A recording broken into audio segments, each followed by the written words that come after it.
channel. Once again, this is EMSIE and magluluto tayo ngayon ng beef caldereta. Let's go!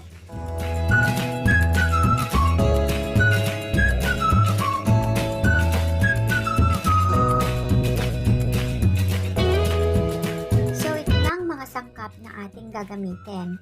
So kakailanganin natin dito ng beef brisket, onion, liver spread, carrots, potatoes, cheese, beef cubes, and tomato sauce. So, ang gagawin muna natin guys is ibabad muna yung beef sa 1/4 cup ng calamansi at 1/4 cup ng toyo. Marinate yung beef for at least 30 minutes. Ang purpose niya is to make the meat more tender and flavorful. Next is heat yung pan and pan-fry muna yung bell pepper,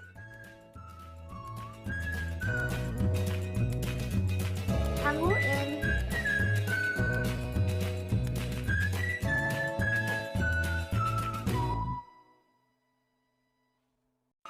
then isunod naman yung carrots.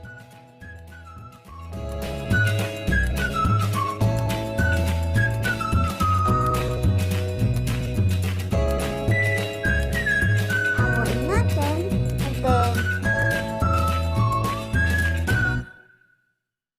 yung potatoes naman. This is optional, so sa akin, ginagawa ko lang siya for added texture sa ating mga veggies. Pero, it's up to you lang kung gusto nyo siyang incorporate sa pagluluto nyo. Yan, luto ng ating patatas. Hanguin na natin.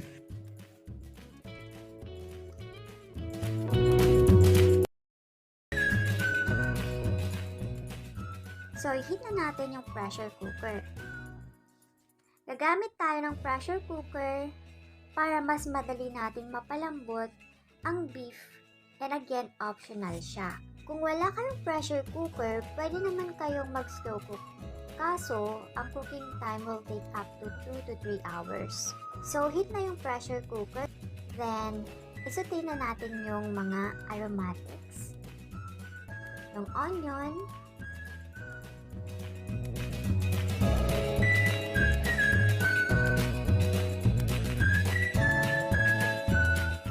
add na natin yung garlic. Ipapaswet lang natin yung aromatics para lumabas yung flavor din.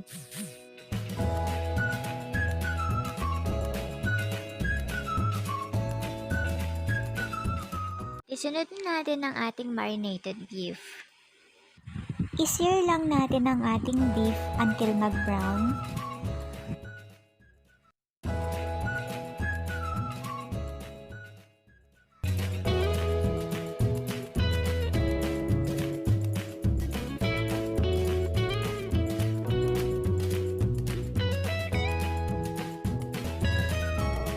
Pag medyo brown na, ilagay na yung tomato sauce. Mix lang natin hanggang sa mag-incorporate na yung tomato sauce sa ating beef.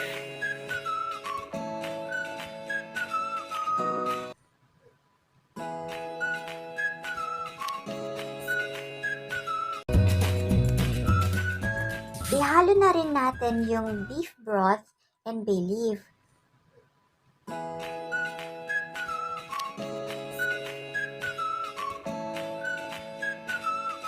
Tsaka na natin isara yung ating pressure cooker.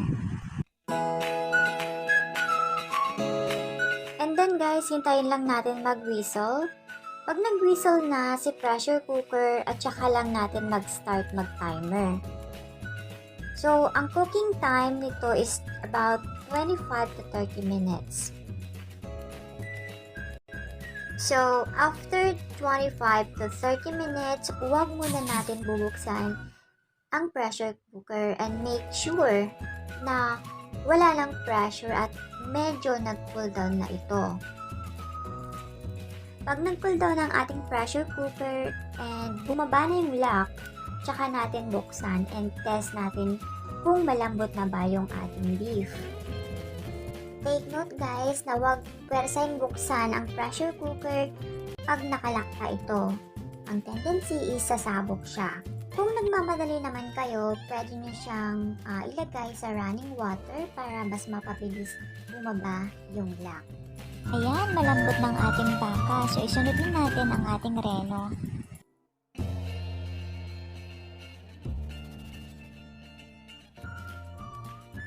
Okay, and next, ilagay na natin ang cheese. Ito yung nagpapalinamnam sa ating caldereta.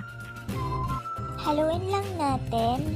Pagkatapos, isunod na natin yung siling labuyo. It's optional naman guys kung gusto nyo lagyan ng siling labuyo.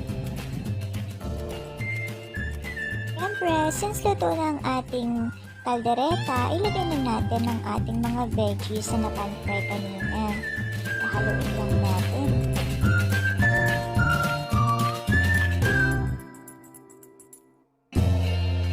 Siyempre, titikman natin para malaman natin kung okay na ba sa atin yung lasa.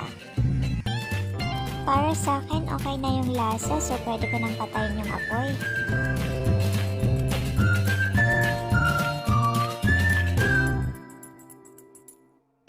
Voila! At ito na ang ating finished product! Enjoy!